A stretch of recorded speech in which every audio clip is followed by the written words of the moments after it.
What if just one sentence could completely change the way you approach life? Not motivation, not hype, but a mindset shift.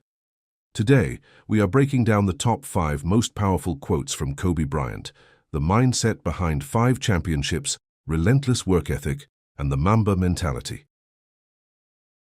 To you? Well, it's to never, to be unyielding. Never give an inch to anyone. Never. Like you're always going after it, always going after it, always going after it. And if there's a challenge that ensues, oh, good, I want to see how I stack up to that. So you go after it, And it's just, it's fun. It's like you get a chance to compete against opponents, and you get a chance to see where you stack up against them. It's like, I want to see. Maybe I'm not good enough today. If that's fine. I'll be good enough the next time I see you, though. And you get a chance to always measure yourself, and it's just fun to do that. So I guess that's where relentlessness comes from. So a lot of people in general are afraid of failure. How did you become one of those people who doesn't seem to be afraid of failing? Failure, it doesn't exist. It's not existent. What the hell does that mean? Seriously, what does failure mean? It's not. It doesn't exist. It's a figment of your imagination. What does it mean? You're pulling a Jedi mind trick on me right now. I was like, does it exist? No, I'm serious. Look, I'm trying to think, like, how can I explain it? So,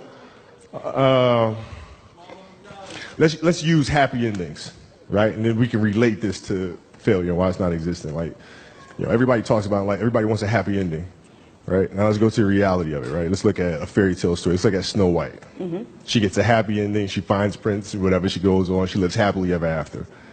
Well, I call bullshit on that, because 2 months later, the fact is they had an argument and he's sleeping on the couch.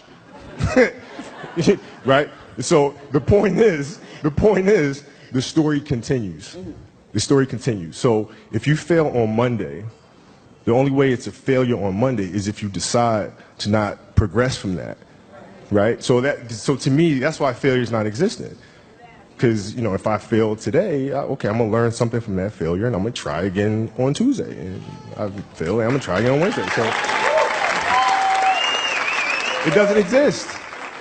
You know what? Should my ratings go in the tank? That's exactly what I'm going to say to the bosses. Hey, it doesn't exist. Yeah, but you know what? We should try it again on Thursday. If your ratings go in the tank, and which they won't, but if they did, you had learned a valuable lesson. You had learned a bunch of ways of how not to make a show that sucks. So then the next one will be better than the last one, right? So if you finished your career without a championship, you would not have looked at that as a failure? No, I would have looked at it as being extremely disappointed, because I had a dream and I had goals that I wanted to accomplish, right? And if I don't accomplish those goals, I have to ask myself why, right? So from my position, the reason why I would not have accomplished those things is poor leadership, failure to communicate properly with my teammates to put them in positions to be successful, lack of preparation. All those things would be reasons why I don't win, right? So now, if that was the case, in my career, I have to sit and I have to analyze that. And then as I move and I evolve, post-basketball into business or whatever, those same weaknesses are going to reveal themselves there, right? So if I don't learn from that, I'm going to struggle here too, right? So I can take those situations and learn from those and have them, make me a better person later in life. But if I don't take that stuff and apply that someplace else, then that's failing, which to me is the worst possible thing you could ever have, is to stop and to not.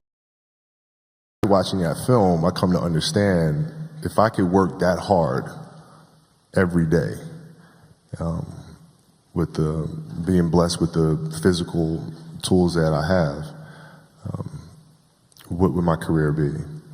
And I made a promise to myself from that day that I was going to work that hard every single day, so that when I do retire, I have no regrets. And that was the most important thing for me, is to leave no stone unturned, get better every single day. And if I lived that way, then over time, I'd have something that was beautiful. But that was my philosophy. It seems like a pretty simple one, but if you live your life to just get better every single day, and do that for 20 years, what do you have?